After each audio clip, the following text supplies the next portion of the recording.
President है और दूसरा जो है इत्तेहाद ग्रुप है और इनके दरमियान कल कांटेदार मुकाबला होगा। मैच अगर आपने एंजॉय करना तो यहाँ पे एक बड़ी स्क्रीन लगाई जाएगी। अगर आपको मैच का मसला है तो वो भी यहाँ पे दिखाया जाएगा।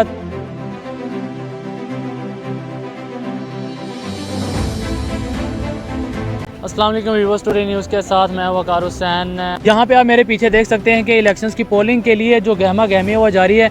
इंतज़ामिया के जो भी ओहदेदारान हैं वो आके अपने कैंपों का जायज़ा ले रहे हैं। बड़े बड़े फ्लैक्सीज और कुर्सियाँ और पोलिंग स्टेशन जो हैं वो मुनक्किद किए गए हैं और हम देख रहे हैं कि दो जो बड़े ग्रुप हैं इस बार जो इलेक्शन में खड़े हो रहे हैं, रेजिडेंट है और दूसरा जो है इत्तेहाद ग्रुप है और इनके दरमियान कल कांटेदार मुकाबला होगा।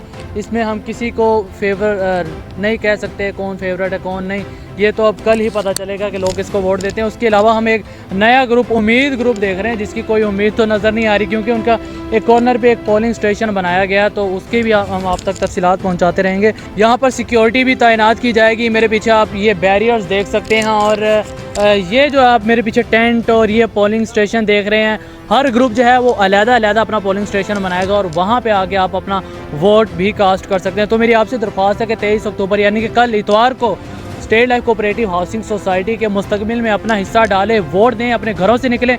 यहाँ पर वैसे भी कल इंडिया और पाकिस्तान का मैच अगर आपने एंजॉय करना तो यहाँ पे एक बड़ी स्क्रीन लगाई जाएगी। अगर आपको मैच का मसला है तो वो भी यहाँ पे दिखाया जाएगा। और जो वोट डालने का जो औकात है वो 9 से 5 है और जो जल्दी अपने घरों से आए ताकि आप जल्दी रश से बचें और जल्दी अपना वोट कास्ट करके घरों में जाएं, मैच एंजॉय करें। अगर यहाँ पे देखना तो यहाँ पे आके देखें। बाकी वकार हुसैन को दीजिए इजाज़त। अल्लाह हाफिज़।